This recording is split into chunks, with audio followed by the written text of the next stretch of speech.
things called shopping malls, and you would go in and there used to be these booths that you could step in that would like simulate hurricane force winds, and they would have like dollar bills or things that would flow all around, and you get like so many seconds to grab as much as you can. I think that's what the world is right now, and there's opportunity all over the place and demands all over the place, and we're just sitting in the middle of a chaotic hurricane trying to frantically grab at stuff, and it's just scattered. We get it. You're busy. You want to grow, and we want to help. You're passionate about your craft because it deeply matters to you. Your faith is important. It's your foundation. At Stay Forth, we coach leaders to avoid burnout, live and lead with clarity, purpose, and from a place of health. We want you to experience long-term impact. Welcome to the journey. All right, we're back, and this is one of my favorite topics. And we live in a scattered world. We live in a world that is overwhelmed and fighting for attention and increasingly not producing great work because of that. And we've got to do something about it to change the focus. So we're going at that pretty hard right now. Again, we hope that you're resting. For you guys on sabbatical, we are not only cheering you along, but I hope you're working along with us in the sabbatical journey, that field guide. But here we are in the middle of July in a world that's very, very scattered, anxious, fearful, unproductive, like so many things. Jonathan, kind of give us a through line on where do we go from there? Where do we go in this scattered world? Honestly, we have to develop some healthy tunnel vision, I believe, and then stop looking at everything through such a wide lens. It's very good to view things from a very wide lens, but then we have to focus in and draw attention into fewer things, and letting some things go and being okay with it, and just really dialing in on, okay, what are the priorities right now? What are the things that are going to get me from where I am to where I'm going right now? Because, I mean, you talk about the world being scattered. Remember shopping malls? I'm dating myself now. There used to be these things called shopping malls, and you would go in and there used to be these booths that you could step in that would like simulate hurricane force winds, and they would have like dollar bills or things that would flow all around, and you get like so many seconds to grab as much as you can. I think that's what the world is right now, and there's opportunity all over the place and demands all over the place, and we're just sitting in the middle of a chaotic hurricane trying to frantically grab at stuff, and it's just scattered. Yeah, that's a good analogy. I'm laughing just thinking about little kids in there trying to grab dollar bills. People grasping at their lives. People grasping at, what's this thing, and they're desperate and trying to do a whole lot of things.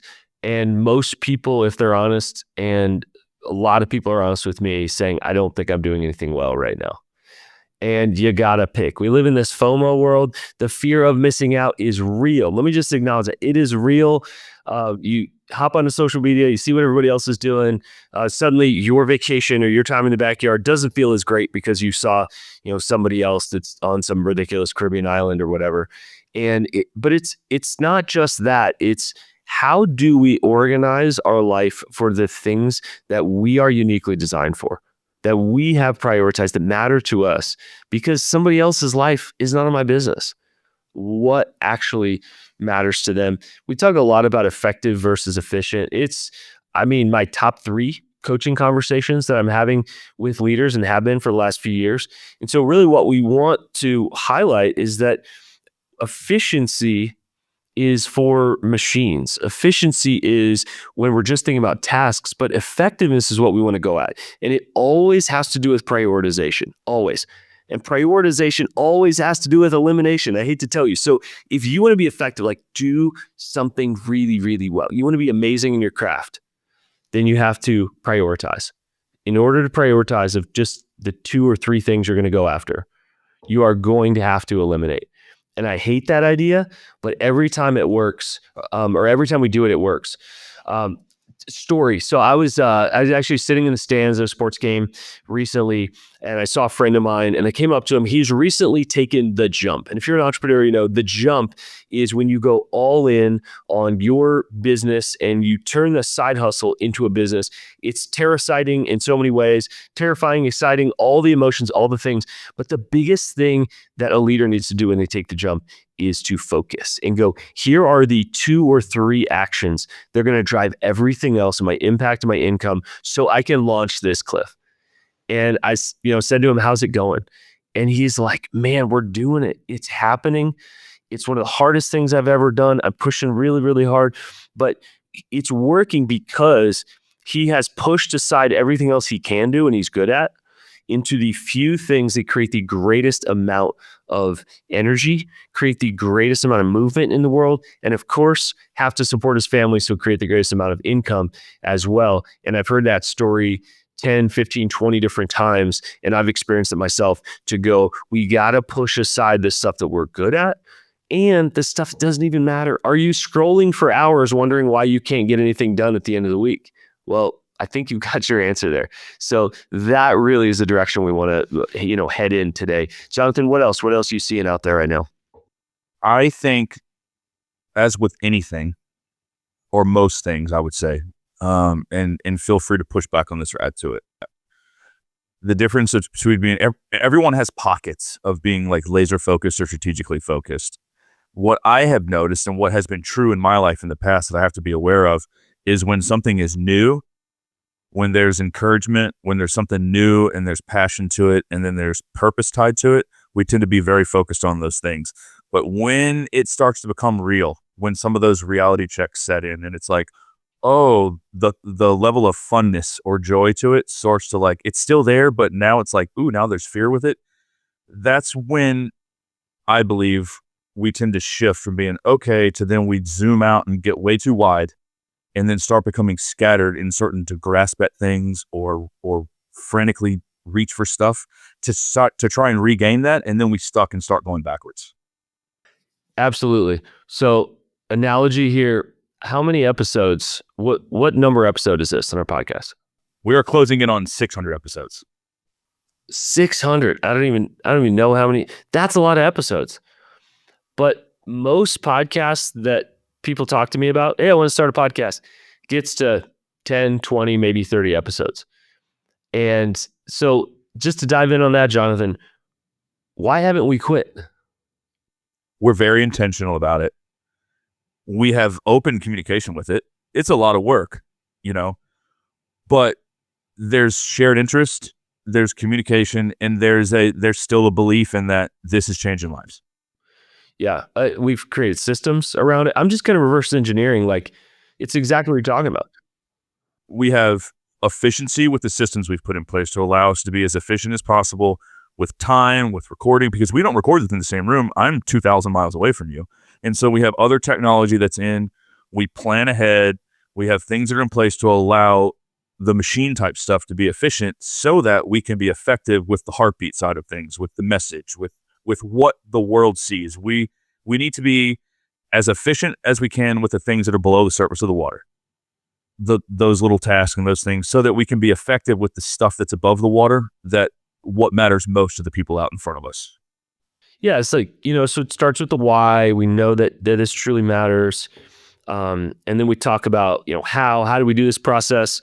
And I've edited 0 episodes over time. I don't even know how to do that. And so we've delegated and the who and then how that gets done, and even batch recording some of those, and protecting our summers. Is we love doing a summer series each summer, and we push away from interviews. We do some, special releases and things like that.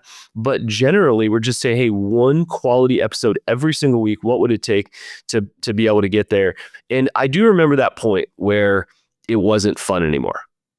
And we also had to reinvent, like, okay, how do we do this so it isn't a drain to us? And it actually is fun topics we enjoy talking to. Here's the trick about podcasts too, that like, you get to talk to interesting people about interesting topics.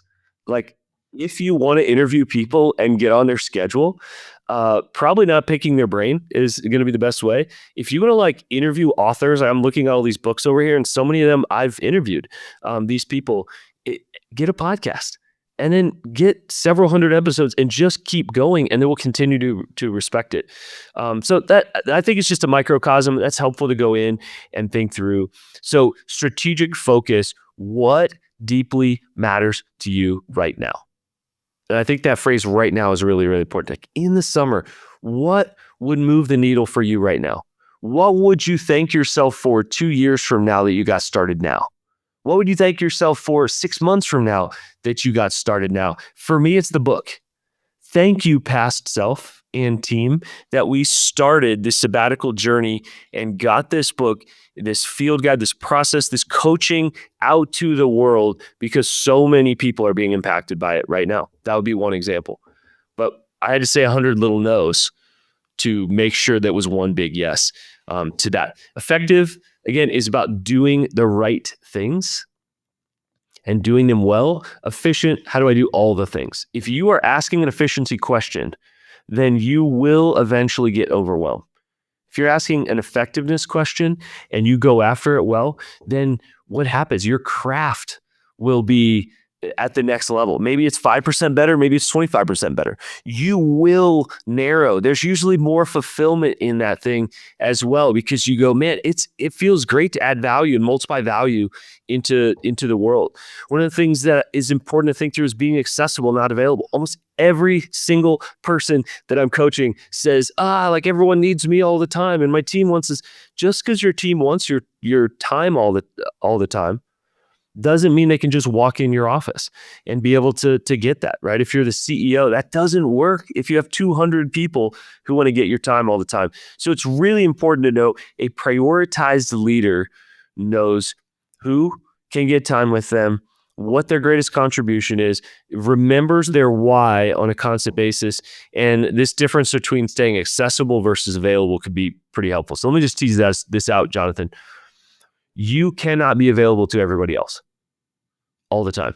Right now, we are available only to each other and to this podcast so that this is quality and it helps you on the other side of it. We hope it's done that today.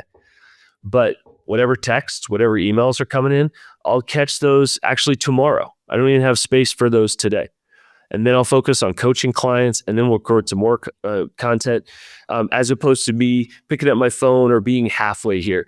So you can be accessible, that people can still get to you in the course of a few days or a week. I'm still accessible, but I'm unavailable to the world when I'm here doing my best work. And one of you or 100 of you really need to hear that right now. You are available to too many people. And so your quality of work has gone down, your stress has gone up, and ultimately your fulfillment has gone down. Your burnout risk is going up if you are trying to stay available to everyone all the time. It is not possible, friend. You are not a machine. You are not a bot. You are human. You have limits, and you must pay attention to them or something will break deep within you. Getting really practical, you coach leaders all the time. You spend many, many hours a day and a week and throughout the year coaching leaders.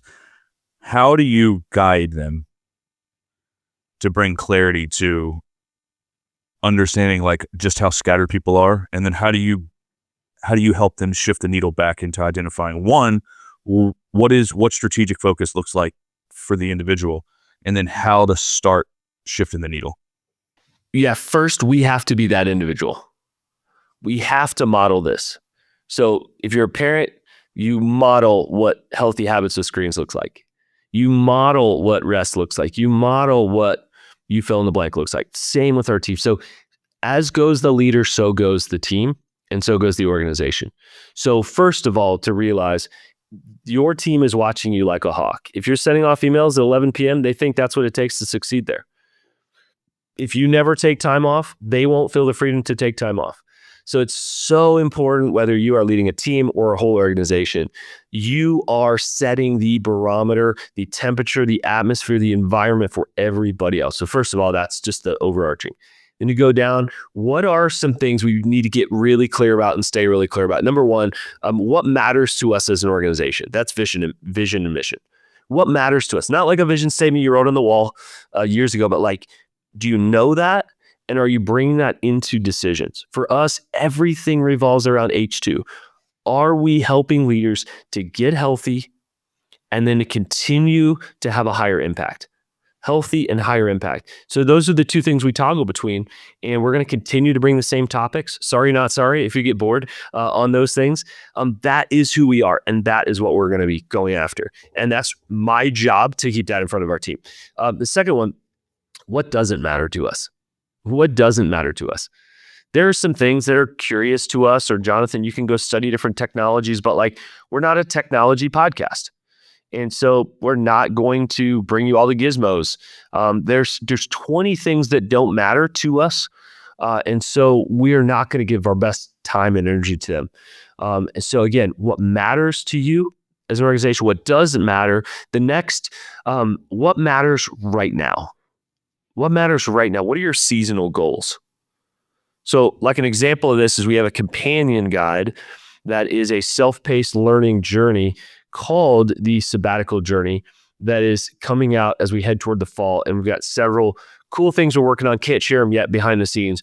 And so Jonathan and I are doing a lot of work with our team behind the scenes for things that we'll release this fall. That is very strategic to us. We're building those privately so we can release them to you publicly this fall.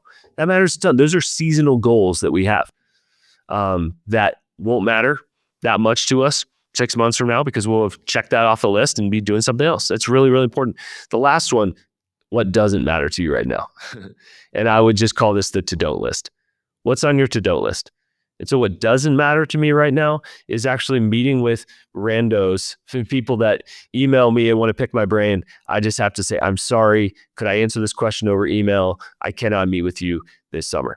Doesn't mean that I don't like people, and doesn't mean that I won't this fall create a little bit of time for people who want to, quote unquote, pick my brain, even though I hate that phrase. Can I just be really honest about that for a minute? I've gotten to where I get a lot of those. Hey, can I pick your brain? And for whatever reason, when I hear someone say pick your brain, having allowed that to happen a lot, I've realized there's a common thread, and it's mostly unintentional, where people are like, they just want something from you. And I'm like, okay, my time is super valuable. I vehemently do not give that time. I would say, hey, here's my email, or here's my number, shoot me a text. And so I just like put it into email communication or text communication, because I don't like to have pick your brain conversations when I'm sitting. That 30 minutes of that hour can be better utilized and invested elsewhere. So that's my bit of brutal honesty with that. Okay, so I'm literally opening I'm opening LinkedIn, and I'm going to read a message as is. Okay, just to try to model this. Yeah, this was actually a personal message. Okay, so I'm not going to mention her name, but she requests this. I hope you're doing well. I wanted to first ask if I could pick your brain at all on coaching. I finished certifications and accreditations. So this is normal to me. So I get this all the time. And I literally said this. Sadly, I'm out of town for this party that you're inviting me to. Looks great. Like, keep up the good work. Keep doing what you're doing. Unfortunately, I cannot take new meetings this summer that don't involve my family or my current coaching clients. What are the top 3 questions you have about coaching? So she gives me her top 3 questions, and then I give her what I think are great answers. I might even share those answers on the podcast at some point with other coaches. So the lie is she's going to feel like I'm a jerk there. And the truth is that right now she's interested in something but not fully committed to it, and that's okay. But I gave her quality answers that could save her like literally years of time, and like me banging my head against the wall around coaching for the first 2 or 3 years. I could save her so much time and energy. Also, I charge coaches when I train them. And so it would not be fair to give her my best time over here and give her an hour and a half or 2 hours. That's a pretty long conversation about like all these areas of coaching. And so that makes me feel good at the end to go, you know what? It's not 2 hours, but I've given her solid information she can execute on. Now it's hers to do whatever she will with. Here's a question that I want to focus every listener on as well, is that if you do not know what you are uniquely designed to do, then you will continue to do 10,000 little things. But when you figure out, I am like, for example, for me, I don't know why, but God made me amazing at connecting people and connecting ideas. And so I want to, in the pocket of most of my week, spend about 80% doing that. I do that through coaching. I do that through content. I do that through connections in the community. and in this co-working space, that's me. What is it for you? Let me ask you a different way besides just what are you uniquely designed to do? What do you do better than 10,000 other people? If you lived in a small town, they would go to you for that thing. You're the blank guy. You're the blank gal because you're amazing at that. This is what makes me so sad is that so many people never either do the work or know how to do the work or access the work or have the community around them to help them uncover what they're amazing at. Because as somebody who's figured that out, it's different from somebody else. Some days I wish it were different, but it's incredible because we get to contribute in that area. And when you think about strategic focus, friends, it's not just your contribution to the world. There's fulfillment below that. When I have done good work that week, like really good work, it is thrilling to add value, to even multiply value to other people. So, friends, this is not just in service to the world, although that deeply, deeply matters. When we serve the world, when we push out, when we give our best stuff to other people and it makes an impact, dang, there's a fulfillment linked with that. And so that is our invitation here is not just find your strategic focus so you can do better at work and create more and make more money, make more widgets, create more impact. But like, man, it feels amazing to be able to contribute. The cool part about becoming more strategically focused, especially when it comes to a team, is, and there's some pain with it. It lets you realize like, okay, this is where I thrive the most. This is where I'm like in my sweet spot. And then it allows you to let go of some of the things that you can do, but it's probably not best for you so that someone else can do them way better. Friends, I don't know anybody else that does podcasts like we do with questions at the end. But please don't just skip over these questions. Like, these questions are worth a lot of money if you think about it that way. These are coaching questions. These are questions I wish I could sit down and talk with everybody about, but we can't. So we're going to do it here on the podcast. Pull out your journal. Write this stuff down. Put a note in your phone on these questions because we don't just give you these to end the podcast. We like truly believe that these can actually make a difference in your life. So when we end with questions, we're not just like signing off here. We're like, here's your next level or layer of work. I don't know how you prioritize without spending deep reflection time and then going ahead and changing your actions. So with that said, Jonathan, lead us out with a couple of killer reflection questions. How scattered are you right now? And be very honest. How scattered are you right now? And what's currently distracting you from what matters most? And lastly, I know we're in the summertime, but we need to be looking ahead to fall. So what's one commitment that you need to say no to this fall? All right, friends.